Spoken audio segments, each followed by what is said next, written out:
Abahanuzi n'Abami, igitabo cyanditswe na Ellen G. White. Reka nkwibutse ko iki gitabo ari kimwe mu bitabo 5 bikomeye Ellen G. White yanditse bivuga amateka akomeye y'isi no gucungurwa k'umuntu. Muri ibyo bitabo uko ari 5, nkibutse ko icya mbere ari abakurambere n'abahanuzi, kitubwira iby'amateka y'isi uhereye mu irema ukageza mu iherezo ry'ingoma ya Dawidi. Igitabo cya kabiri ni iki ngiki cy'abahanuzi n'abami, gitangirana n'ingoma ya Salomo, kikatubwira iby'amateka y'ingoma z'abami bategetse Isirayeli ndetse n'abahanuzi bazihanuyeho, kikatubwira uko ishyanga ry'Imana ryanyazwe, kikatubwira uko abayuda batahutse bava mu bunyage i Babuloni bongera gusana umurwa wa Yerusalemu ndetse n'ingoro y'Imana mu kwitegura Mesiya. Igitabo cya gatatu ni uwifuzwa ibihe byose, kivuga iby'ubuzima n'umurimo bya Kristo. Igitabo cya kane ni ibyakozwe n'intumwa, kivuga amateka y'itorero rya Gikristo rya mbere. Igitabo cya gatanu ni intambara ikomeye, kivuga amateka y'urugamba rw'intambara ikomeye mu gihe cyacu, kigakomeza kitwereka ibizabaho kugeza igihe isi izagirirwa nshya. Muri iki gitabo Abahanuzi n'Abami twamaze gutangira umugabane wa kabiri uvuga ngo abahanuzi bo mu bwami bw'amajyaruguru, umugabane utangirira ku gice cya 9 kivuga Eliya Whitshib kuzageza ku gice cya 24 kivuga kurimburwa kubwo kubura ubwenge.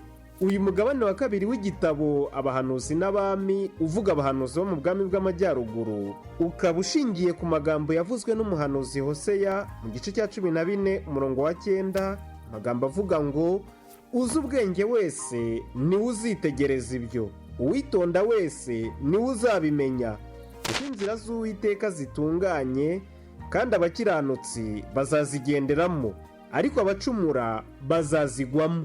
Muri uyu mugabane wa kabiri w'igitabo Abahanuzi n'Abami, umugabane uvuga ngo abahanuzi bo mu bwami bw'amajyaruguru, twatangiye kurebera hamwe igice cya 20 cy'igitabo Abahanuzi n'Abami, igice gifite umutwe uvuga ngo Namani. Ni igice cyubakiye muri Bibiliya mu gitabo cya kabiri cy'Abami, igice cya 5 cyose. Twamaze guherereza inyuma imigabane 3 muri Bibiliya. Ibyo twarebeye hamwe tukaba twabibona muri icyo gice cya 5 cy'igitabo cya kabiri cy'Abami, guhera ku murongo wa 1 kugeza ku wa 19. Mu mugabane wa 3 duherukanamo twarebye ibya Namani wageze aho aca bugufi, areka kwigira ngo nahoze ngira ngo baramvura gutya baranyakira gutya, areka kuvuga ngo inzuzi z'iwacu ziruta izo muri Isirayeli ubwiza, yemera icyo Imana yategetse, yibuka ko yavuye i Siriya yaje muri Isirayeli ataje nk'umujenerali, ataje nk'umwafandi uje gutanga amategeko, ahubwo yaje nk'umubembe uje guhabwa inama ngo akire. Nuko amaze kwiyuhagira muri Yorodani uko yabitegetswe arakira, yaraje noneho Elisa aramwakira, amuhaye ingororano arazanga, amubwira yuko agomba gushimira Imana we yamukijije. Namani igihe yatahaga aravuga ati ntacyo, nkiriye muri Isirayeli, Imana nkije ni ya Isirayeli, reka njyane igitaka cyo muri Isirayeli nzakimena ahantu njye mfukama ngisengereho byitwe nkaho ndi muri Isirayeli.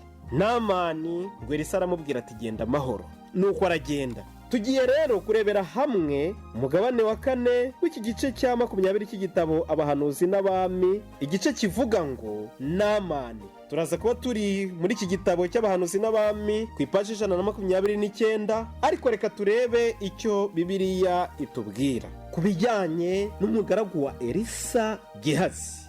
Igitabo cya kabiri cy'Abami igice cya 5 duhereye ku murongo wa 20. Ariko Gehazi umugaragu wa Elisa umuntu w'Imana aribwira ati, ko databuja yagiriye Namani uwo w'Umusiriya ubuntu ntiyakire ituro yamutuye, ndahiye Uwiteka Imana nzima ndiruka mufate ngira icyo mwiyakira. Nuko Gehazi akurikira Namani. Namani abonye amukurikiye yiruka ava mu igare rye aramusanganira, aramubaza ati ni amahoro? Nawe ati ni amahoro, databuja arantumye ngo aka kanya haje abahungu 2 b'abana b'abahanuzi baturutse mu gihugu cy'imisozi ya Efurayimu, ngo arakwinginze ubamuhere itaranto y'ifeza n'imyambaro yo gukuranwa 2. Nuko Namani aramubwira ati emera ujyane itaranto 2. Niko kumuhata amuhambirira itaranto z'ifeza 2 mu isaho 2 hamwe n'imyambaro yo gukuranwa 2. abikorera abagaragu be babiri, barabyikorera bajya imbere ya Gehazi. babigejeje ku musozi w'iwabo arabibaka abishyira mu nzu arabasezerera baragenda. Hanyuma arazahagarara imbere ya shebuja. Elisa aramubaza ati uraturuka he Gehazi? Undi ati umugaragu wawe ntaho nagiye. Aramubwira ati umutima wanjye ntiwajyanye nawe ubwo wa mugabo yahindukiraga akava mu igare rye akaza kugusanganira? Mbese iki gihe ni igihe cyo kwakira ifeza n'imyambaro n'inzerayo n'inzabibu n'intama n'inka n'abagaragu n'abaja? Nuko ibibembe bya Namani bizakomaho no ku rubyaro rwawe iteka ryose. Maze amuva imbere ahindutse umubembe yera nk'urubura. Aya amagambo ateye ubwoba. Igitekerezo noneho gifashe indi ntera. Twatinze kuri Namani wari imico myiza, wari ingeso nziza, wari ikirangirire, ariko ari umubembe. Aza mu cyubahiro cyinshi. Nahoze ngira ngo inzuzi z'iwacu n'ibindi byose twabonye dukangisha imbere y'Imana, ariko aremera arakira. Tugiye kureba noneho Gehazi wari umuhanuzi, niwe wakoraga ibitangaza nk'ibyo shebuja Elisa yakoraga, ariko virusi y'icyaha cyane cyane gukunda ubutunzi iramurimbura. Hirya y'ibyo maze gusoma, Elena White hari icyo yanditse. Nuko nakubwiye ko dusoma duhereye kuri paji 129 y'igitabo Abahanuzi n'Abami. Mu myaka myinshi Gehazi umugaragu wa Elisa yari yaragize amahirwe yo gukuza umwuka wo kwiyanga warangaga umurimo shebuja yakoraga mu buzima bwe. Yari yaragize amahirwe yo kuba umuntu ukomeye utwara ibendera mu ngabo z'Uwiteka. Igihe kirekire yari yaragiye ahabwa imigisha ihebuje indi yo mu ijuru, nyamara yirengagije iyo migisha maze ararikira inyongera mbi y'ubutunzi bw'isi. Noneho ibyifuzo byari bihishwe mu mutima we w'ubugugu bimutera kwishora mu gishuko cyamutsinze uruheno, gukunda ubutunzi bw'isi. Iki ni ikintu shebuja Elisa atigeze akunda. Elisa twabonye yuko yahamagawe ari mu murima ahinga. Iwabo kwa Shafati bari abakungu, bari abatunzi, bari abantu bakomeye cyane. Yari afite abaja n'abagaragu akoresha, ariko ngo yakiriye umuhamagaro w'Imana igihe Eliya yamunagiraga umwitero. Akurikira uwo mugaragu w'Imana Eliya, ajya kuba umugaragu we atitaye ngo nari imfura, nari mpatse abagaragu njye guhakwa, nanywaga amata nisukira, nari mfite amafamu, ibikingi, amashyo n'imikumbi. None se kwa Eliya nzahembwa iki? Kabonye ko mugeri nawe yatwandikiye yanditse ngo Elisa yakurikiye Eliya ajya muri uwo muhamagaro ngo atazi uko ubuzima bwe buzamera. Ariko Gehazi nawe wabanaga na Elisa akamuha amahirwe yo kumutoza nk'uko Imana yagiye ikoresha iki kintu cy'ubuyobozi butoza. Mose agatoza Yosuwa uzamusimbura, Eliya agatoza Elisa uzamusimbura, Yesu agatoza abigishwa be bazahasigara we atagihari. Yemwe na Dawidi yateguriwe ingoma binyuze mu bihe bikomeye byo kuba ibwami kwa Sawuli ngo arebe ko iby'ubwami bigenda.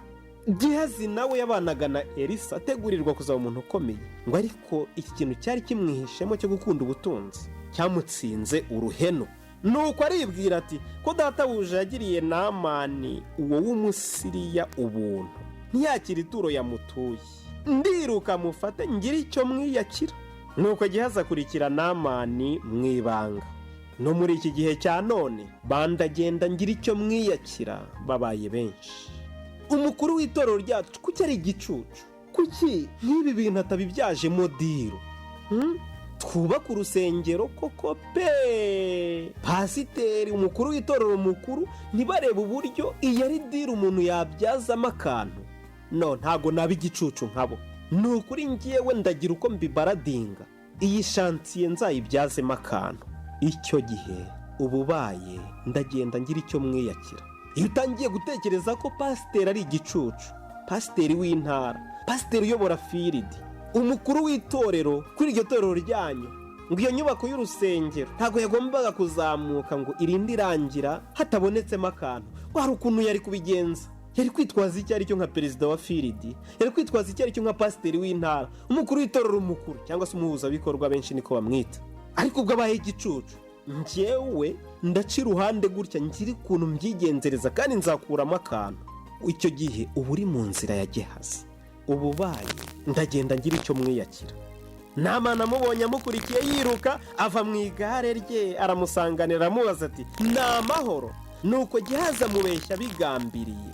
Gehazi aravuga ati databuja arantumye ngo aka kanya haje abahungu babiri b'abana b'abahanuzi baturutse mu gihugu cy'imisozi ya Efurayimu. Warakwinginze ubamuhera italanto y'ifeza n'imyambaro yo gukuranwa 2. Ku bafite iki gitabo cy'abahanuzi n'abami hasi bashyizeho ubusobanuro ngo italanto ni ibiro 30. Yandi magambo ati rwose databuja arantumye ngo abana b'abahanuzi bamuhera ibiro by'ifeza 30 n'imyambaro yo gukuranwa 2. Namani yemeye ibyo asabwe yishimye maze ahata Gehazi kwemera kujyana italanto 2, ubwo ni ibiro 60 mu cyimbo kimwe n'imyambaro yo gukuranwa 2. Abikorera abagaragu be 2 barabyikorera bajya imbere ya Gehazi. Namani yari afite n'ubundi umutima wo gutanga. Umutima we wabaga wuzuye ubuntu cyane cyane ko yari bibereye mu byishimo byo kuba yakize ibibembe. Undi aravuga ati nicyo nari nabizaniye. Namani rero yari umunyabuntu, niyo mpamvu atihutiye kujya mu iperereza ryinshi ngo uravugisha ukuri abihinduye ate ko nabonaga yari yabyanzera. Ubwo si yo Mana imumanukiye imuhindura umutima noneho ngo abyemere yari yabyanze niyahera. Yahise amuha kubera yigiriraga umutima w'ubuntu, kandi noneho amuha n'abikorezi. Bavugaga ati ariko ibintu mwankoreye ubundi nabona icyo mbatura. Oya, ntabwo ugenda ubyikoreye ahubwo ndaguha n'abikorezi. Ntabwo ibyo mwankoreye nabigera. Abagaragu banjye nibagutwaze ndemera mbategereze bagaruke. Ndemera mbategereze rwose nibagutware. Wowe nashoboje mwangiriye ubuntu bwinshi. Bari mwangije iriya ndwara yanshyiraga mu kato ndafandi nabona mbahemba ikisa ahubwo. Ubonye ahubwo yambwira ati nibi byose n'ubundi ndabyemeye bigarure. Ariko Gehazi yaramubeshyaga. Ubwo Gehazi yari hafi kugera ku rugo rwa Elisa asezerera babagaragu maze za feza na ya myambaro arabihisha. Arangije kubihisha arazahagarara imbere ya shebuja, kandi kugira ngo yirinde kugawa arongera abeshya ikinyoma cya 2. Ubwo umuhanuzi yamubazaga ati uraturuka he Gehazi? Ndi yarasubije ati umugaragu wawe ntaho nagiye. Ikinyoma cya mbere twabonye ko ari cyo kuvuga ngo ukimara kuhava databuja abonye abashyitsi bana b'abahanuzi baturutse i Efurayimu none arantumye ngo. Icyo cyari ikinyoma cya mbere. Icya kabiri ni iki tubonye ngo ntaho nagiye. Inahita yakomeje yandika ati noneho haje gukurikiraho gutahurwa no gucyahwa gukomeye byagaragazaga ko Elisa yarazi ibyabaye byose. Elisa yaramubajije ati umutima wanjye ntiwajyanye nawe ubwo wa mugabo yahindukiraga akava mu igare rye akaza kugusanganira? Ikinyoma ntikibura kugaruka nyiracyo. Abatwita abakozi b'Imana cyangwa se abayobozi bacu mu buryo bw'iby'umwuka, abapasiteri cyangwa se n'uwo mukuru w'itorero barambitsweho ibiganza, hari igihe nyine basuzugura ukavuga uti uriya ntazi umujyi ndamutereye nimero iramufata. Nyamara bagiye bashaka gutera inimero bibwira ngo irafata umuyobozi, nibo yafashe.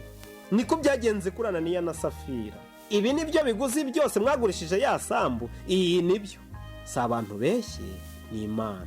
Ahita agwaho. Uwo yari umugabo. Nyuma y'igihe runaka umugore araza.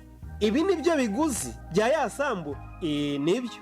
Dore abavuye guhamba umugabo wawe nawe bagiye guhita bakujyana. Ahita agwaho. Kwibwira yuko uzabeshya pasiteri. Mbese igihe twagutumaga mu ngando ya Jiya userukiye intara yacu wagezeyo koko? Pasiteri rwose nagezeyo, maze no muri gahunda nabaga ndiyo. Ukirengagiza yuko wenda umupasiteri waho ngaho mwari mwagiye baziranye yanamubaza niba koko warahageze. Ubwo ikoranabuhanga ryarabyoroheje, ariko n'umwuka w'Imana erega urakora. Ubasha guha uwo muyobozi ubwenge bwo kumenya ko icyo umubwiye ari ikinyoma. Gehazi ati ntaho nagiye da. Jewe yese njya nguta, yese nata inshingano kubizi reka da, yese nagenda nta ruhushya. Shwi je ne peux pas sortir sans permission. Wapi je nagenda nta kibarisi. Reka. Nuko atungurwa n'ijambo rimubwira uko filimi yose yagenze, ko yakurikiye Namani akebutse inyuma amubonye aribwiriza, hagarika igare ajya kumusanganira baraganira byose. Nyine Elisa amubwira ati umutima wanjye ntiwabanye nawe muri buri ntambwe y'ibyo byose, n'ibyo mwaganiriye, n'ibyo yagupakiriye, n'abagaragu yaguhaye bo kugutwaza, naho ubitsimbye hano haruguru. Dukwiriye rero kumenya yuko kubeshya uko ariko kose ubeshya pasitoro, ubeshya umukuru w'itorero, ubeshya umukuru wa mifemu yanyu cyangwa umukuru w'ubutabazi cyangwa umukuru w'abadiyakoni cyangwa umuyobozi w'ikigo ukorera, mu buryo ubwo ari bwo bwose hari Imana ireba kandi izashyira ibihishwe ahagaragara. Amagambo akomeza tugaragariza icyo Elisa yabajije Gehazi gikomeye cyane. Mbese iki gihe ni igihe cyo kwakira ifeza n'imyambaro n'inzerayo n'inzabibu n'intama n'inka n'abagaragu n'abaja? Nuko ibibembe bya Namani bizakomaho no ku rubyaro rwawe iteka ryose. Mbese iki gihe ni igihe cyo kwakira ruswa? Iki ni ikibazo gifite ishingiro no muri iki gihe cya none. Umuntu yahawe ubuyobozi, ariko ubutware yahawe nk'aho yakoreye rubanda arabukinagarisha abandi. Afite umushahara we wa buri kwezi, ajya muri misiyo n'umushahara we ntawukoreho kubera ko ya misiyo ubwayo amukemurira ibibazo, ariko akarengaho. Bavuga bati hari gahunda ya gira inka muri uyu mudugudu wacu, twandike bangahe kugira ngo nkwandike n'10. Karamu yanjye se ntigira umuti, nyamara iyo karamu nawe yayihawe na leta. Interineti akoresha yayihawe na leta. Imodoka agenderamo hari ibyo yishyurirwa na leta, niyo yaba yishyura ku mushahara we. Ariko tuzi ko hari abo leta ivuga ngo boroherezwe inguzanyo bagura izo modoka, atunga iyo telefone igezweho kubera ko imihigo yasinye leta imworohereza kuyigeraho. Akarenga ibyo byose ati muri gira inka uzafata inka n'ufite 10. Ibibazo bya ruswa biri ahantu hose. Itangwa ry'imyanya mu barimu, kugira ngo ubone umwanya ku kigo kiri kuri kaburimbo ugomba kuba ufite aya n'aya, nyamara uwo urimo kuyaka nibwo akirangiza amashuri. Apena afite n'inkweto 2 wenda niba adafite imwe, usibye iniforume yiganaga wenda iwabo bapfundikanyije, bamuguriye utwenda azajya agendana wenda kugira ngo nyuma y'amezi 2 cyangwa 3 cyangwa kumwe se umushahara wa mbere nuboneka nawe azagira utwo yikenoza ajya agaragara mu barimu nk'abandi. Ariko wowe niba uri umuyobozi w'urwego rutanga imyanya, uti kugira ngo ubone umwanya hariya ku kigo kiri kuri kaburimbo n'aya mitasiyo uhindurirwa ikigo, uve hariya hirya mu manegeka uze hafi ya kaburimbo n'aya ugashyiraho ibiciro. Ijambo ririmo rirakubaza ngo mbese iki gihe ni igihe cyo kwakira ruswa? Ruswa y'inka, ruswa y'amasambu, ruswa y'amazu mu masoko atangwa. Isoko ndariguha muzakore y'umuhanda, ariko nanjye akayira kavi kuri kaburimbo kazi wanjye muzashyiremo amapave. Mbese iki gihe ni igihe cyo kwakira ibyo byose? Hari ababikora wenda bitwa ko ari ab'isi nyine beruye babaho muri ubwo buzima, ariko se mu bitwa ko ari abantu b'Imana bo naho kubanza bihari. Hari umukuru w'itorero, yaba na pasiteri wenda, cyangwa umuyobozi w'icyiciro runaka, yaba na shefu giderega, cyangwa se akaba umubwiriza w'ubutumwa w'ubushake cyangwa uwabyereje. Ikibazo nawe kirakugeraho ngo mbese iki gihe ni igihe cyo kwakira inzabibu n'inzerayo, inka n'intama, amasambu, abagaragu n'abaja? Niba iki kibazo cyaravuzwe muri iriya myaka mu gihe cya Elisa, niba icyo gihe kitari igihe cyo kwakira mwene ibyo, utekereza ko muri iki gihe cya none umurimo ugenda usatira indunduro ari igihe cyo kwakira mwene ibyo? Cyangwa ni igihe cyo gushikama mu murimo ukabwiriza ijambo ryera, ugashikama muri handitswe ngo? Kwiriye kubyibaza, nanjye nkabyibaza. Magambo dusorezaho rero aravuga ngo igihano cyageze kuri uwo muntu wari uhamwe n'icyaha nticyatindiganije. Yavuye imbere ya Elisa ahindutse umubembe, yera nk'urubura. Reka kuri aya magambo nubwo ababaje, ariko arimo icyigisho gikomeye cyane. Aba ariho dupfundikirira uyu mugabane wa 4 w'iki gice cya 20 cy'igitabo Abahanuzi n'Abami, igice kivuga ngo Namani. Imana iguha umugisha mu gihe wita ku miburo n'inama biboneka mu mwuka w'ubuhanuzi.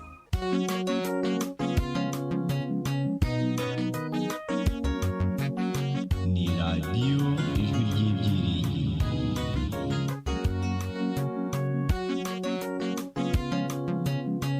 Umva radiyo ijwi ry'ibyiringiro.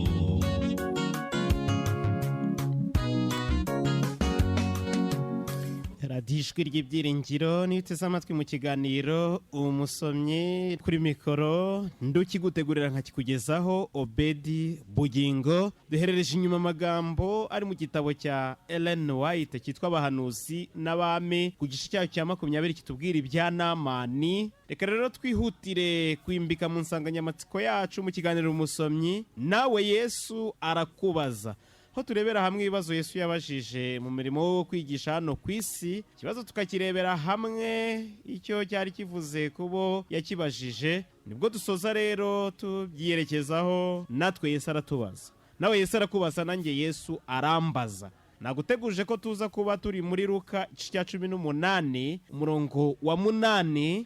Ariko umwana w'umuntu naza, mbese azasanga kwizera kukiri mu isi? Ikibazo n'ubundi kiraza kiyungikanyije ku byo Yesu yari yabajije murongo wa 7 w'icyo gice cya 18 cya Luka. Byo tukaba twarabibonye ubushize ngo ubwo bibaye bityo Imana se yo ntizarengera intore zayo ziyitakira ku manywa na nijoro, mbese yazirangarana? Murongo wa 8 agace kabanza ngo ndababwira yuko izazirengera vuba. Noneho rero ikibazo cy'uyu munsi, ariko umwana w'umuntu naza, mbese azasanga kwizera kukiri mu isi?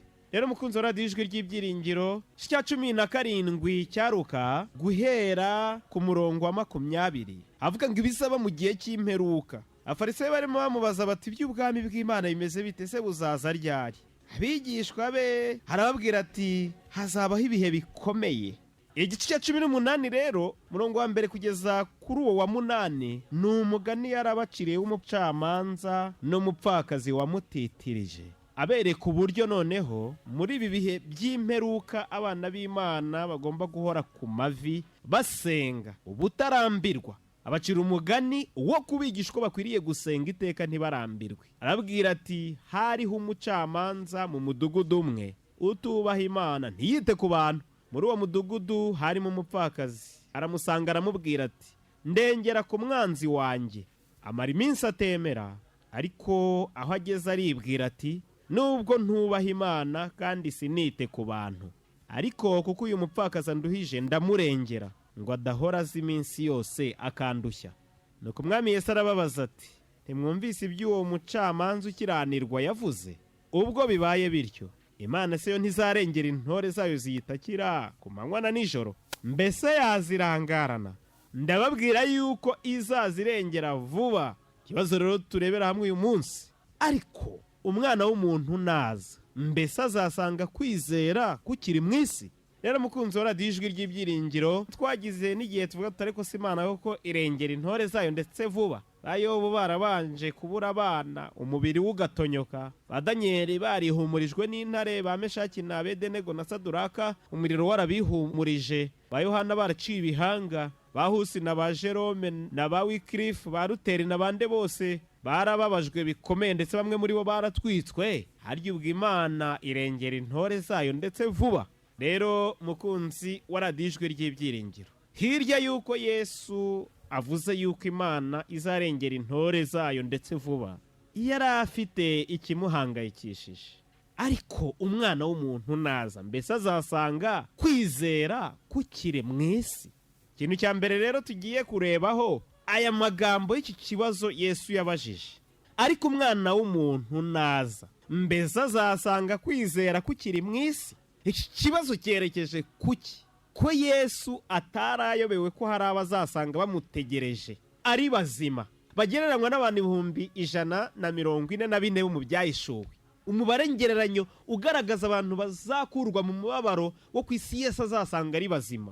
Ndetse n'igihe Mose na Eliya bamubonekeraga agahinduka ishusho irabagirana, twabonye ko Mose yashushanyaga abazasanganira Kristo bakaba baragwa ubwami bwe baranyuze mu rupfu, barabaye n'abanyabyaha ariko bakihana n'urupfu rwa mbere bakarunyuramo, ariko bakazukira ubugingo buhoraho. Ariko umuntu w'Imana Eliya wazamuwe mu ijuru adapfuye, yagaragazaga abo Yesu azaraga ingoma ye azasanga ari bazima batanyuze mu rupfu. Yesu mu murimo we, nubwo bamutukaga, nubwo bamuciraga mu maso, nubwo yari azi ko bazamwica urupfu rubi, ariko kimwe mu bintu byamukomezaga ni ibizava mu bise bye. Yari azi ko ataruhira ubusa, yari azi ko mu maraso ye hari umusaruro uzavamo, niyo ku isi haboneka umuntu umwe. None se kuki arimo kuvuga ngo umwana w'umuntu naza azasanga kwizera kukiri mu isi, kandi azi ko hari abazasanga ari bazima bamwizeye?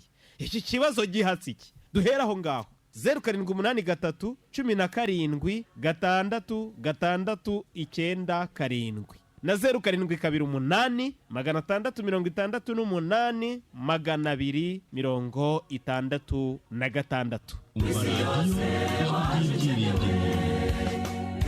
Gahore ku isonga, gahore ku isonga, shirwa hejuru urabikwiriye, gitabo gisoma n'abarambije, abarambiwe batashe. Katwakiriye umuvandimwe. Alo? Yego, Byiringiro Faustin rero ijari ndakwishimiye. Byiringiro Faustin ijari? Yego. Noneho rero Yesu yaribazaga ngo mbese umwana w'umuntu azaza kwizera kukiri mu bantu. Kubera ko yarebaga uko icyo gihe bameze, mu by'ukuri akabareba uko batari hamwe, ukareba uko batizeye, akabona ko kwizera kwabo kutari kugaragara, kandi mu by'ukuri ko bacitse intege, bamwe bakigira muri biriya, buri wese akigira mu byo ashaka. Ariko mu by'ukuri kubera ko yabonaga ko igihe kizagera nyine hakazaba hari abizeye baramwizeye bamwiteguye, we mu by'umwuka yarabibonaga nyine. Ariko ni ikibazo yatubazaga, ese ntabwo twamwimuye ngo tutume mu by'ukuri adakorera mu bugingo bwacu, adakorera mu mibereho yacu? Kubera ko yabonaga hari benshi nyine bari kunambuka icyo gihe, kandi kubera ko areba n'ibitagaragara, akabona ko hari benshi bazaba baravuye mu birindiro. Yagiraga ngo natwe mu by'ukuri turebe urugendo turi kujyamo, dutere kwimura Imana, mu by'ukuri tugende nk'uko Imana ibishaka. Arakaze cyane Byiringiro Faustin w'ijari. Alo? Zafani w'Inyabisindu. Kariberi Zafani. Nakoze cyane rero. Nsubiye no kuri kiriya gice cya 17 nk'uko twabirebye ubushize, aya magambo asoza uyu mugani w'igice cya 18, Yesu icyatumye yavuga nuko yari yatangiye kubona abantu batangiye kumubaza ubwami bwe, mbega batangiye kubugirira amashyushyu kandi hakiri kare.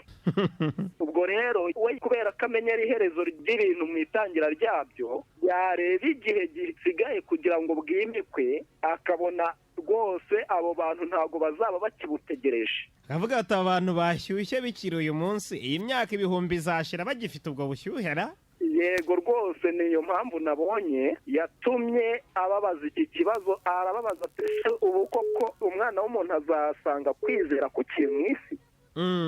Yari atewe ubwoba nuko ntabazasanga bamwizeye, ahubwo yari ari kureba akibaza ati aba bantu batangiye gushyuhaguza hakiri kare, ahari aho ngaho bazaba bakirindiriye. Urabona abantu babijyamo ejo bakaba babivuyemo kubwo kurambirwa. Ubwo rero urebye ahanini ni icyo ngicyo Yesu yari arimo avuga. Murakoze. Murakoze cyane. Niyo Nsengeri Zafani w'Inyabisindu. radiyo ijwi ry'ibyiringiro. Alo? N'umuvandimwe wanjye Eugene w'Igikondo. Urisanga Eugene w'Igikondo. Mu by'ukuri avuga ati ese umwana w'umuntu nazagaruka azasanga kwizera kukiri mu bantu? Mu by'ukuri Yesu yagira ngo yigishe bariya bantu. Uti yagira ngo abigishe mu buhe buryo? Turareba ari kumwe n'abigishwa be ndetse n'abandi bantu yajyaga asanga ahantu ku misozi akabigisha iby'ijambo ry'Imana, mu minota mike bakaba barivuyemo cyangwa se mu minsi mikeya. Bitewe n'iki? Bitewe y'uko ima bamwizeraga by'akanya gato, abenshi ari imigati nk'uko yagiye abivuga. Noneho kugira ngo atange inyigisho abantu bareke gutekereza iby'ubuzima bahagazemo, ahubwo bibaze kwanye n'ingaruka nzasanga kukibarimo, ko ndeba kubajyamo umwanya mutoya undi mwanya kukabavamo. Ubwo nagira ngo abantu batazirara, ahubwo bakomeze kumunambaho, bakomeze bige bihanganye nubwo bahura n'ibibazo, nubwo bahura n'ibigeragezo. Niko nabashije kukiga bashijwemo na Mwuka w'Imana. Murakoze cyane. Akoze Eugene w'Igikondo, radiyo ijwi ry'ibyiringiro. Alo? Uravugana na Misaga Manuel ndi hano Kicukiro. Urisanga. Yesu yagira ngo natwe dutekereze ku by'icyo gihe kizaza. Ntabwo yabonaga ko barimo babitekereza muri ako kanya ashaka kuzamura ibitekerezo byabo ngo nabo batekereze muri icyo gihe erega nawe yararebaga akabona muri icyo gihe bizaba bikomeye akabona ibirushya n'ingorane zizaba ziriho zizaba ari danje ahera ko aribaza atese ko umwana w'umuntu naza agasanga kwizera kukiri mu isi. ariko ntayobewe ko hari abashushanywa n'ibihumbi 144 miliyoni nyinshi zizamusanganira ku isi yose azarura mu mubabaro uheruka. Nicyo cyatumye ntekereza yuko yagira ngo babitekerezeho kandi babihe agaciro. Reka rero natwe tubihe agaciro muri kano kanya nk'uko yabivuze mu izina rya Yesu. Amen. Koze cyane. Alo. Yezu ni Josiane W'igikondo. Karibu Josiane. Kristo twabonye yuko hariya atubwira ngo kandi ngo azazirengera vuba. Twabonye yuko amaze no kuvuga ngo dusenge ngo udasiba. Dusenze tudafite kwizera twabonye yuko ntacyo twageraho. Kandi ahangaha yari agarutse gushimangira kugira ngo abantu bose bamenye kwizera icyo ari cyo. Ni ukuvuga ngo kwizera yakugaruye kugira ngo babashe kumenya ko kugomba kubabera umusingi, yaba hari batamureba yaba adahari, ariko bakagomba kumenya yuko kwizera ariyo nkingi ya mbere ya byose umuntu yubakiraho. Mu gihe batakaje kwizera kuko yabarebaga mu mitima, ntabwo yababajiye kubera yuko yabonaga bose nta n'umwe uzarokoka, ahubwo n'ibyo bihumbi 144 bitarapfukamira bara arabizi ko bihari, ariko arashaka gucungura isi yose, ariko akabona bari aho ngaho batabyumva nta kwizera bafite, akabona ko nabava iruhande akanagenda bari buhite bagamburura vuba kuko ari igihe gisize kera. Noneho rero arangije abereka yuko kwizera abafite kibaza kibaza kugira ngo abashe kubumvisha yuko nabo yenda bagira icyo bibwira, babashe kwibwira ati mbese kwizera, iryo jambo kwizera yashimangiye koko azasanga ari iki turimo tugifite kwa kwizera. Ibindi byose yabitubwiye akabidusobanurira, akatubwira dusenga ubudasiba kandi ngo azarengera intore ze kandi vuba. None hageretse ngo ese azasanga kwizera kukiri mwisi kuko ari igihe gikize kera yabonaga azasanga baragamburuye abashyiramo kwizera kugira ngo babashe kugira nk'impamba bakugira umusingi mu gihe cyose uko batekereje bagire kwizera yuko azasanga bagifite kwizera. Natwe rero icyo bituganishaho ni ukugira ngo tubashe gushikama ku byo tuvuga cyangwa ku byo dukora, tubigiremo icyizere kandi tugire icyizere Imana ko ibyo yavuze itabiye kizabisohoza byanze bifunze muri twebwe. Murakoze. Arakoze cyane Nyirasensiyo Josiane W'igikondo. Alo. Ni muhoza. Yego. Icyo navuga ikibazo. Yesu yarayoboye ko nyine hari abantu azasanga bagifite kwizera, ahubwo impamvu yabiteraga isi yasabaga nyine igihe bari barimo uwo mwanya, areba noneho n'igihe kizaza. Noneho abantu nyine bitewe n'uko bajyaga bamubaza yifuza kugaruka k'umwana w'umuntu n'ibyari, noneho yareba icyo gihe bari kumubariza, yareba nyine n'uko we yari azi iherezo n'ubundi igihe rizagerera, akibaza haretse abantu bari kumbaza ibi ngibi uyu mwanya kandi noneho atarabahaye n'igihe cyo kugaruka kwe. Noneho nicyo cyahise gituma baza ngo mbese umwana w'umuntu azaza kwizera ko turi mu isi. Rero ni ukuvuga ngo Yesu we yari abirebaga si uko wenda yari ayoboye ko abantu bazaba bahari, ariko noneho yagira ngo abarebe umutima cyacu natwe uyu mwanya turi kubyumva twibaze tuti nimba abantu b'icyo gihe barabazwaga gutyo, noneho uyu mwanya twebwe twakibaza gute. Arakoze cyane rero Muhoza, reka iki ngiki tube tukivuyeho. Mbashimire mwese mugitanzeho ibitekerezo, uhoraho abagwirize impano. Kristo akenewe ibyanditswe, ibyo ntabindi tuvuga ni bibi. Radiyo Ijwi ry'Ibyiringiro yaje ikenewe. W'icuraburindi uragahora ku isonga. Ngaho rero dukomeze. Muravuga muti yarebaga uko icyo gihe cyari kimeze akabona kiramushisha, akibaza ibyahazaza hashyize kera uko bizaba bimeze. Turi rero mu bo yavugaga b'ibyo bihe by'indunduro. Noneho nkavuga ntise iki kibazo cya Yesu hari icyo kikivuzera kuri twebwe turiho muri iki gihe, aho amadini arimo avuka nk'ibihumyo, abantu birirwa n'abarara mu nsengero no mu byumba bakaba babaye benshi, ababwiriza kuri televiziyo na radiyo na YouTube bakaba ari benshi. None se ubu ngubu kwa kwizera Yesu yavuga ngo azasanga ko kiri ku isi ni kugwirira nk'ibihumyo nk'imageri. Insengero ziruzuye, amacaca aruzuye, ibyumba by'amasengesho, abatokesha baragatarana bavugurutana bapararana bavuga indimi mbega ubu rero Yesu ubu ndibwira ko yicaye noneho aratuza igisubizo ubu ntiyakibonyera ko kwa kwizera yibazaga ko azasanga kukiri mu isi noneho ahubwo kwamaze kugwira nk'imegeri. Kandi ibyo niba biri iwacu mu Rwanda aho tureba ari agahugu gato, ubwo no mu yandi mahanga niko bimeze no ku isi yose. Mbese kwizera kuragwiriye rwose, amacaci, amadini, amatorero, ababishopu, batware, abadiyakoni, abaki bose, mbese amatitire ni na menshi mu madini. Ubu rero ndibwira ko iki kibazo cya Yesu cyashubijwe.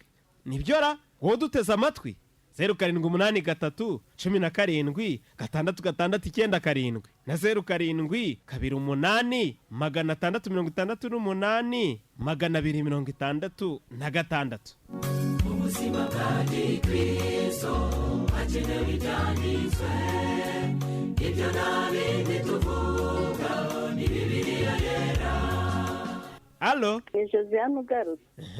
Aho ari ndagatuje rwose, nimba twanyanyagiritse twageze aho ngaho twamaze gukwira. Ejo bambwiye aha ngaho, ejo bundi bambwiye aha nagiye gusengesha aha. Ayo madini yanyanyagiritse nyine nkahora ariko kazi numva yuko aho bambwiye bahanura, aho bambwiye berekwa, aho bambwiye bagira gute. Kwa kwizera namaze kuguta rwose. Namaze kuguta kuko naho ari arahangayitse, ahangayikishijwe nuko ahubwo namaze kubivamo, kubera yuko ningera aho ngaho ubwo ndahinduka nk'umusazi binancange mbivemo nyoberwa aho ndi naho ngana. Kugaruka hahandi byibuza kuri wa murongo narindi binanire bitewe n'ubuhanuzi bwamaze kuncangisha, kumva yuko ubwenge bwanjye bwamaze. Nibampanurira ikibi ndagira ubwoba, ariko nibampanurira icyiza ndasara mvuge ntiya modoka nzayigeraho ryari. Kwa kwizera nkute nimba yenda niteguraga isabato n'urugero, ntagire mvuge ntireka no kuwa nyuma nzajya nkora, ariko mbone yuko iyo modoka nazayigeraho. Ni ukuvuga ngo rero icyo ngicyo nicyo cyatushajije, ariko Kristo aho ari nawe ahangayikishijwe nuko turimo kugenda ahubwo tutakwizera tuvaho kuri tukajya aho tutari. Imana itugirire neza ahubwo idutabare kandi duciye bugufi mwuka w'Imana kugira ngo aho ari arimo kutubwirira ubu ngubu kandi ni mu ijambo tuhizerere, kuko nitwizerera ku bantu turaba twamaze gutakaza kwa kwizera. Murakoze. Akaze cyane rero Josiane w'Igikondo. Alo, impamvu ugarutse. Icyo navugaho ntabwo ikibazo cyahise kigeze gisubizwa, na n'uyu munsi kiracyabazwa. Mu byumba abantu baruzuye, abirirwamo bagira ababasimbura bakararamo. Ntihakiriho abapasiteri gusa, hariho abapotere. Ntihakiriho ababishopu gusa, hariho n'abarevera. Nyine birumvikana, ariko bezi nureba neza kuko iki gihe hariho inyigisho zitandukanye. Wenda ndafata nk'urugero, njyewe ndasenga abato mu rugo, dimanche mukecuru nawe azagenda ajya gusenga. Wenda nitugira umushyitsi nawe azaza asengera ahandi. Wenda hazagira igihe dufata cyo kuganira ku ijambo ry'Imana. None icyo gihe niduganira hari ibyo yigishijwe, n'undi hari ibindi afite, nanjye hari ibindi nize. Ibi byose nitubihuriza hamwe ntihazabura umwe muri twebwe ugira gushidikanya. Noneho wenda biranashoboka ko ari nanjye washidikanya. Nimara gushidikanya se ku byo nize kandi wenda ni iby'ukuri, Yesu ni gute atazahita abaza icyo kibazo? Ese kwizera azasanga ko gihari? Umuntu wese murahura afite Bibiliya, nawe niyo ufite, ukibaza impamvu mutari guhuriza hamwe kandi noneho ibyo muri gusoma muri kubisoma ahantu hamwe. Urumva rero yuko njye navuga ngo Yesu icyo kibazo na n'isaha kiracyabazwa. Yakoze cyane rwose Muhoza, yatubwira ko ari uw'Inyamirambo. Katwumve n'uyu. Alo, Nejene w'Igikondo. Yego. Ibi ngibi kuba biriho ntabwo bisubiza iki kibazo Yesu yibajije, kuko ahari ntekereza ko ibi ngibi biri kuba birerekana kimwe yavugaga ngo impamvu muza ahangaha ni ya migati mwabonye ubushize. Nanone bikagenda bihura n'isomo riri muri Yesaya igice cya 4, abantu bazasome amadini menshi cyangwa se abagore benshi bazaba bajya ku mugabo umwe babubwire ngo tuzitungirwa n'ibyo kurya byacu, ariko dukure mu maso y'uruka. Ni ukuvuga ngo rero icyo Yesu hariya yashakaga twakigiro tukavuga ngo ese Yesu ibyo yibazaga koko ahari ntibyashubijwe? Oya, ntibyashubijwe, ahubwo aribaza igituma aba menshi, abantu barahakirira cyangwa se abantu barahayobera. Murakoze cyane. Kaze rero Bujeni, radiyo ijwi ry'ibyiringiro. Ni Misago yewe. Yego. Uribaza uti ubu noneho ntatuje ko amadini yabaye menshi? Ni menshi, usibye ko kompiyuta zaje zibasha kuyabara, ubundi ikaramu yari kuyabara gusa.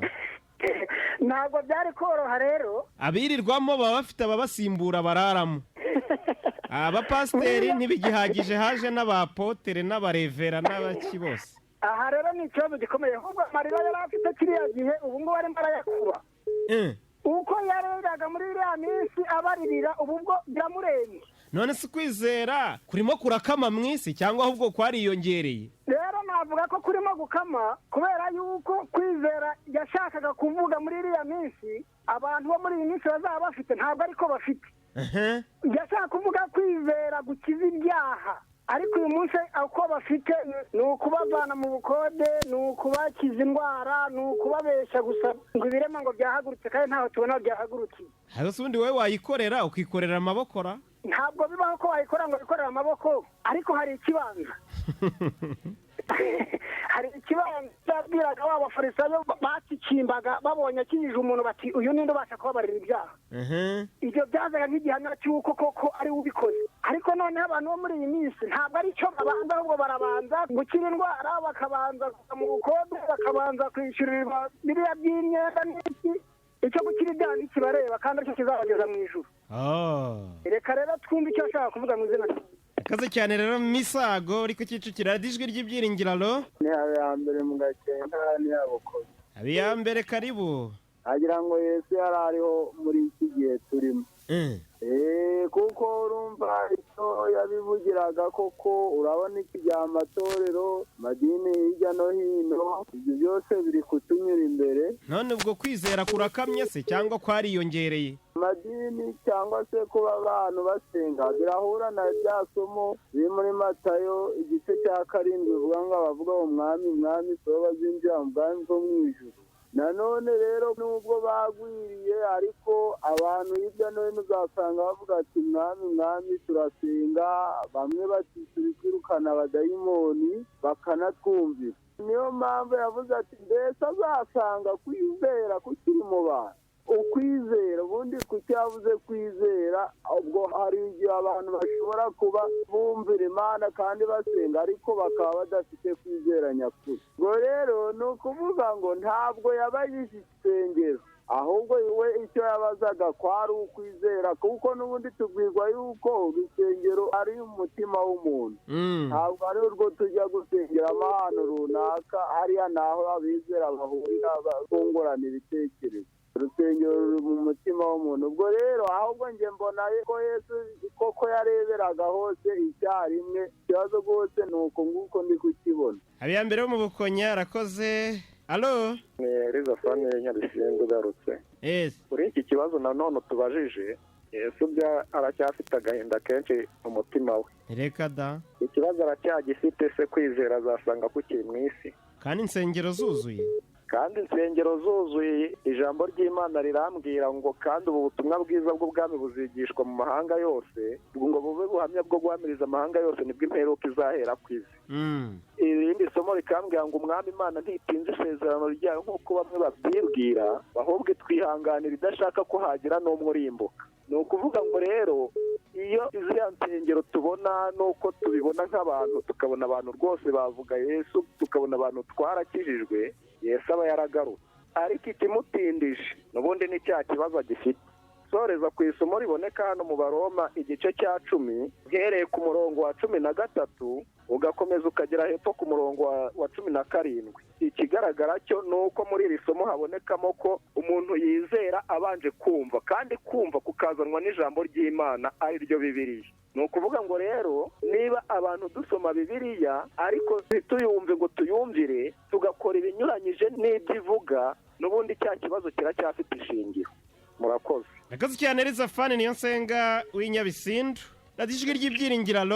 nanjye nditaye usoro. Karibu Tabeya. rero kiriya kibazo rwose nk'uko bagenzi banjye babivugaga, n'ubundi ni umunsi wa none Yesu aracyakibaza, kuko ndetse ririya jambo iyo mpagezana nahasomye kenshi bisa nibaza agiye ku giti cyawe nkibaza, ariko se kukwizera koko Kristo avuga kuri muri jyewe? ntabwo rero ari ukwizera ko mu magambo, kuko Yesu yarivugiye mu Matayo igice cya 7 guhera ku murongo wa 20 abantu bazayahasome, aravuga ngo abavuga ngo mwami mwami si bo bazinjira mu bwami bwo mu ijuru, keretse abakora ibyo Data wo mu ijuru ashaka. ngo benshi bazaza bavuga ko mwavuga ngo insengero ni nyinshi, ngo benshi bazavuga ngo narahanuraga mu izina ryawe nakoraga ibitangaza mu izina ryawe ariko Kristo Yesu azababwira ngo ntabwo nigeze kubamenya ngo bamuve imbere nyine azanabita inkozi z'ibibi bitewe n'iki kwizera n'ukumvira noneho no mu baheburayo haravuga ngo kwizera niko kwatumye Aburahamu ava mu gihugu akagenda kuko yari yizeye Imana ariko kwizera niko kwatumye Enoki agendana n'Imana ngo aza kugaragara ngo aza kurimbuka cyane mu ijuru kubera ko Imana yari yarabonye ko byari byaragaragaye ko yashimishije Imana ko yanejeje Imana rero uko kwizera Imana Yesu Kristo yibaza ni uko kwizera ko kumvira Imana ni uko kwizera ko kunezeza Imana niko Yesu yibazaga niba azaza agasanga abantu bagifite uko kwizera koko ntabwo rero kwizera ko abo bantu bafite ko abantu bose bigira wa mugani bajya gusenga bavuga ngo mwami mwami kandi Yesu yongeye kuvuga ngo uvuga ko ngo nimunkunda muzitondera amategeko yanjye uvuga ko nkunda ntitondera amategeko uwo ni umubeshyi ni ukuvuga rero ngo niba umuntu avuga ko afite kwizera kandi akaba atanezeza Imana kubera ko atagendera mu mategeko yayo kubera ko adakunda Yesu kubera ko atubahiriza amategeko kiriya kibazo ni umunsi kiracyabaza umuntu wese usoma ijambo ry'Imana ahubwo umuntu wese urisoma yibaze niba uko kwizera ariko kumvira ariko kunezeza Imana ariko kugendera mu mategeko y'Imana arebe ko uko kwizera gufite kandi nasanga nagufite nabwo ijambo ry'Imana riravuga mu kugana Yesu mu cyiro kivuga ngo kurira mu mwami ngo Kristo Yesu ntabwo tumukenera mu itangira ry'urugendo gusa ngo ahubwo tumukenera ngo cyangwa se mu iherezo ryarwo mbabarire ngo ahubwo tumukenera intambwe ku ntambwe umuntu nasanga afite uko kwizera agendana n'Imana agendera mu ijambo ryayo asabe Kristo Yesu kugira ngo agumane nawe kuko n'ubundi atanagumane nawe igihe gito yava muri uko kwizera Imana dushoboze rero kuguma mu kwizera turi kumwe na Kristo Yesu ko ari wo ugusohoza nibyo mbasera nanjye nisabira mu izina rya Yesu Imana ibahe umugisha amen amen arakoze Tabeya w'Ibusoro alo Aphrodis mwumva mu Gakenke karibu buriya rero nk'uko bagenzi banjye bariho babivuga ibyo Yesu yavuze kuko buriya Yesu we yavuze areba itangiriro ndetse akamenya n'iherezo ibi byose byariho nubwo hariho amadini menshi abantu bakabaho ariko mu buryo bugaragaza uburyo kwizera kwabo siko kuba ari ukuri cyangwa se ngo kube ari cyo kigaragaza ko hariho amadini menshi ngo bigaragare yuko ubwo ariko kwizera ibyo rero byatumye Yesu abivuga kuko yarebaga n'ibizabaho bituma bazi icyo kibazo abantu rero icyo dukwiriye kureba ni ukureba ngo mbese kuko kwizera kwacu turi kukubakira ku ijambo ry'Imana ry'ijambo ry'Imana tunavuga ko ari ryo tugenderamo kuko turirimo nk'ukuri noneho buri wese akibaza icyo kibazo akareba ko kuko kwizera kwe Yesu aje muri icyo gihe yasanga kuko ari uwe ari mu kuri kwe ibyo rero buri wese burya yakwiriye kubigenderaho akabareba kuko kwa kwizera mfite ko mvuga ko nizera Yesu mu byanditswe kandi kuko n'amadini yose yo muri iyi minsi buri wese aba ashingiye kuri Bibiliya ariko ya Bibiliya ashingiyeho ugasanga atayigenderaho kandi yumva ko aribyo byanditswe anagenderaho nk'uko abivuga ubwo rero buri wese akwiriye kwibaza cyangwa se akireba akareba ko ukuri arimo koko ari uko ibyanditswe byera murakoze yego arakoze cyane rero Aphrodis muhondere duhenere ahangaha ikiganiro cyacu dushimira mwe mwese mwaduhaye ibizo kuri iyi ngingo iki rero ni ikibazo gikomeye cyane Yesu ati ariko umwana w'umuntu naza mbese azasanga kwizera kukiri mu isi rero nk'uko twabitangiye Yesu icyatumaga yatanya akajya mbere nuko mu bise bye hatagombaga kubura ikivamo ntabwo yarabeye ko hari abazasanga bakiri bazima rero kuba yarabajije kiriya kibazo hari ikindi yari yerekeje nk'uko abavandimwe badusabye kubitekereza kandi bwira ko inyunganizi zabo zagufashije ubwo nawe ni ukwibaza uruhande uhagazemo noneho n'iki cya kabiri twavugagaho kijyanye n'amadini n'imyizerere kubwiriza ku buryo bwose kuri televiziyo radiyo YouTube aba mu byumba no mu nsengero ku buryo abirirwamo bagira ababasimbura bakararamo aho amatitire y'abayobozi b'idini bamwe bagenda banahimba andi cyangwa se bakiyitirira n'andi akomeye cyane rimwe na rimwe yo gutinywa ibyo byose ni ibintu bikomeye cyane bikwiriye gutuma dukanguka Yesu ntiyigeze avuga ngo ese umwana w'umuntu naza azasanga insengero zikigira abazijyamo azasanga ibyumba bitarafunze nk'uko tujya twumva ngo umuntu ashinga ishuri wenda imikorere runaka ikaba yatuma afunga ikigo yabuze abanyeshuri nta karite y'uburezi batanga cyangwa se adahemba abakozi abantu bashobora gushinga ikipe imikorere mibi igatuma isenyuka ibigo bitangira bigafunga bizinesi zitangira zigafunga ni byinshi cyane Yesu rero ntago yibazaga ngo ariko ibijyanye n'insengero na za kiliziya n'amazu yo gusengerwamo azasanga bikigira ababijyamo. Rero ikibazo cy'abaza mu nsengero sicyo Yesu yari afite, ahubwo nyine ni uko kwizera, kwa kwizera gukiza imitima. Ni nayo mpamvu rero twanzura tugira ngo duhuze uyu murongo wa 8 n'uwa 7 wawubanjirije. Uwa 7 Yesu nyine yarabazaga ati niba uriya udakiranuka w'umucamanza yari kubisaga cyarengera uriya muntu, Imana yo ntizarengera intore zayo zitakira ku manywa na nijoro? Mbese yazirangarana? Yesu ati ndababwira yuko izazirengera vuba.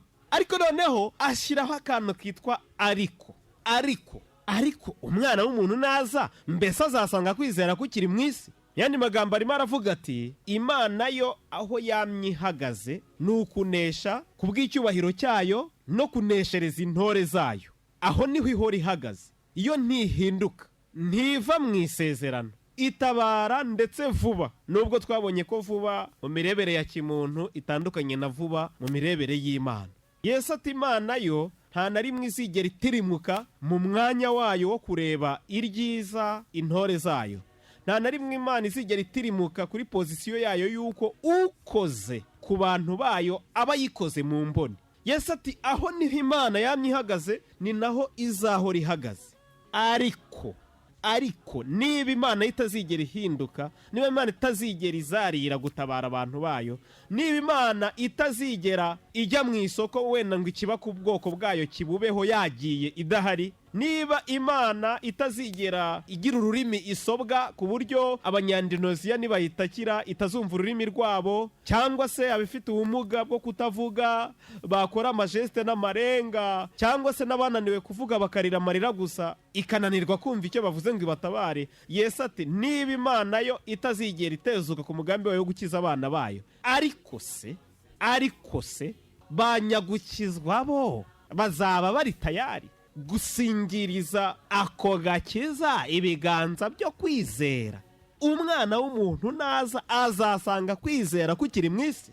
Ntabwo yigeze avuga ngo azasanga insengero zigifite abazijyamo. Ntabwo yigeze avuga ngo azasanga abahamagara mu bitabo by'idini bagifite abo bahamagara. Arimo aravuga ati Imana izahora iteka yiteguye gusingiriza abana bayo agakiza no gutabarwa. Ariko se banyagukizwa, banyagutabarwa bazaba bari tayari gusingiriza ibiganza byo kwizera uko gutabarwa n'uko gukizwa? Imana rero idushoboze kuba mu bizeye by'ukuri, birenze kuba turi mu bitabo by'idini, birenze kuba dusoma biri igice cyabigenewe ku munsi, birenze kuba dutera preza mu ishuri ryo ku isabato, birenze kuba twiyandikisha mu bize 7 mu ishuri ryo ku isabato, ahubwo twizeye by'ukuri kandi bishingiye ku ijambo ry'Imana. Ibyo Imana binshoboze nawe bigushoboze mu izina rya Yesu. Reka rero dusoreze ahangaha nkubwira yuko iki ari ikiganiro umusomyi, nkaba nkigutegurira kandi nkakikugezaho ndi Obedi Bugingo. Ikiganiro umusomyi naho ubutaha, bye bye.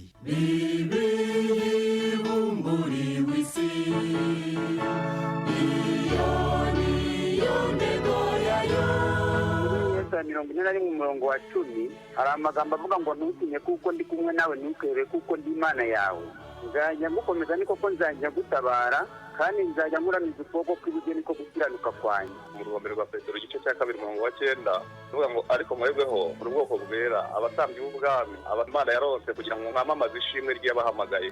Bibiliya yera, gitabo cyiza, gitabo nkunda, gitabo nshaka, gitabo nshima. Omuddo guwotoka ekimuli kiyongobera naye ekigambo kya Mukama Katonda waffe kinywerera ennaku zonna. Obwatsi bularaba, oburabyo bugahunguka, ariko ijambo ry'Imana ryacu lizahoraho iteka ryose.